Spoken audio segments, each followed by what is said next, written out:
いいですか？ OK。言っていいですか？いいっす。やば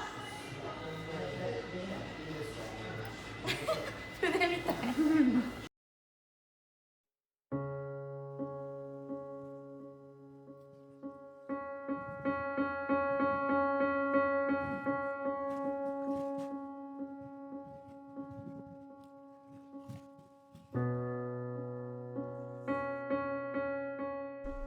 I just left a 4-year relationship at the age of 29. Someone I thought I'm gonna get married to and build a beautiful family with.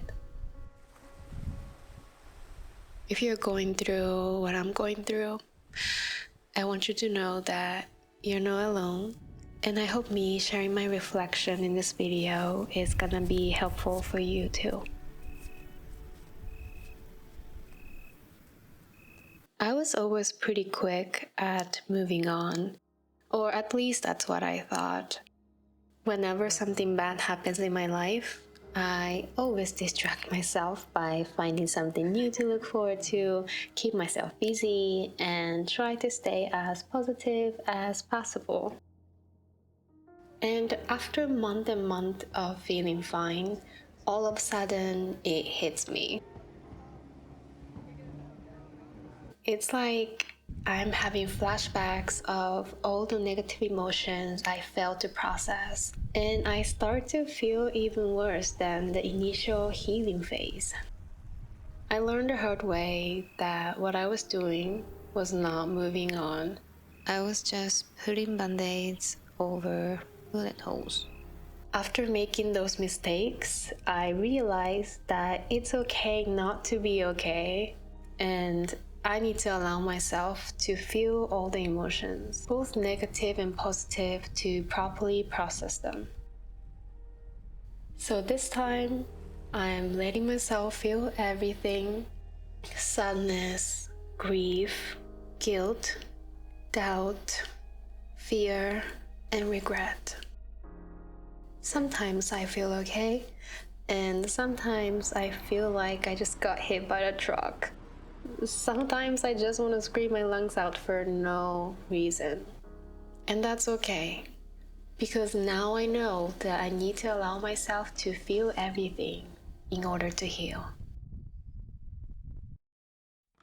Growing up, people always told me that I'm like a sunshine. They told me how I was always happy and positive, and how amazing that was. I remember feeling so happy every time someone gave me the compliment. As I grew older, I started to feel this pressure of playing the role of sunshine. Even when I felt sad, I would pretend like nothing is wrong and act happy so that I can keep being the sunshine I was supposed to be. I entered the 20s, and as a lot of young adults do, I started dating. I continued to try to be the sunshine of the relationships, so much so that one of my ex-boyfriends literally called me Joy. If you've seen the movie Inside Head, you can probably guess how this goes. I realized that I cannot just have one emotion that represents all of me.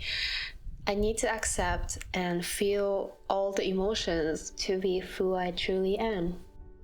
Hiding my sadness and pretending like I'm always happy to make others happy started to suck, because I constantly needed to lie to myself. I felt exhausted, and I started to feel pissed and grumpy so easily, just like how it happens in the movie. Positivity is contagious, but now I know that at the end of the day, you are responsible for your own happiness. Don't expect others to make you happy. As an Asian kid born and raised in Japan, I was always told to study well, work on your passion, but nobody told me how important it is to learn how to build and maintain healthy relationships. I think building healthy relationships is one of the most important skills in your life. And I really wish someone had told me that when I was younger. It didn't really hit me until I became a young adult. I sucked at building and maintaining platonic and romantic relationships, and I still do. I constantly had this fear of rejection, and I would even hesitate to ask friends to hang out with me because what if they don't like me or they don't want to hang out with me? And it was even worse when it came to romantic relationships. I just didn't know how to show interest when I'm interested in someone. And I think it comes down to my insecurities that I neglected for years. I learned to recognize, understand, and work on my insecurities. Because if you can't accept yourself for who you are and truly love yourself, you will end up pushing away those people who are willing to be there for you when you need them. When I was younger, all I wanted was to become as successful as possible with my job and to be with someone I really liked. Someone who gives me butterflies, someone I have chemistry with, someone kind, cute, and smart. And looking back, I had absolutely no idea what I wanted or needed in a romantic relationship. I didn't know the values I'm looking for in a partner, priorities of the values, and I didn't really have a clear vision of what kinds of future I wanted to create with my partner either. What I learned from my reflection is that nobody, absolutely nobody, can find you those values and visions for you. And I'm not talking about those superficial things. I'm talking about the core values that are not negotiable and very important for you in your life. In the world filled with superficiality, it's so easy to focus on the surface level and judge a book by its cover. We often forget to take time to figure out what truly matters to you and if your potential partner has the values you are looking for.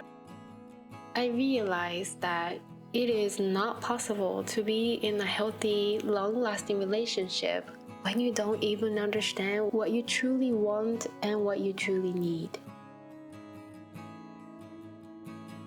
I'm not gonna lie, I've been feeling very tired. It's almost like I'm having a withdrawal from the relationship, and it's getting colder and colder in Japan, which doesn't really help. I caught a bit of a cold, so physically I feel really tired, but mentally I'm okay and comfortable with where I am. If you're going through a breakup, you are not alone, and I want to share what's been helpful for me so far. Writing down what kinds of relationship I want in the future, the non-negotiable values that need to align, what I look for in a partner, and what caused the mismatch in my previous relationships has been very helpful to truly understand my wants and needs. And I realized that I really want to have a relationship like my parents, which I know is rare nowadays, and I'll be forever thankful to have amazing role models in my family. So I decided to call my mom to ask why she thinks their relationship went well, why she decided to be with my dad in the first place, and how they survived a tough time together. I wrote down all the things she mentioned so that I can always look back at them whenever I feel lost.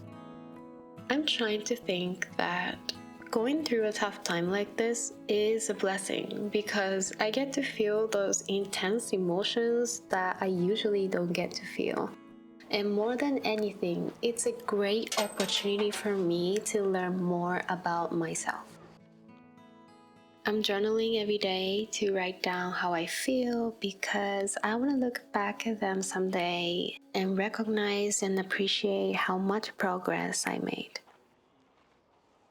When you go through a breakup or when your relationship is not going well, it's so easy to blame on the other person, and we often forget to look within. I think nobody is perfect, and there are always things that we can work on. I know that I wasn't the best girlfriend in the world, and I want to take time to work on myself so that I'm not bringing any emotional baggage when I decide to get into a new relationship. To be completely honest, I really hesitated and debated whether I should post this or not, but I think it ended up becoming a great opportunity for me to reflect, and hopefully me sharing this video is gonna help someone somewhere in the world. Thank you so much for watching as usual, and I'm gonna see you in the next video.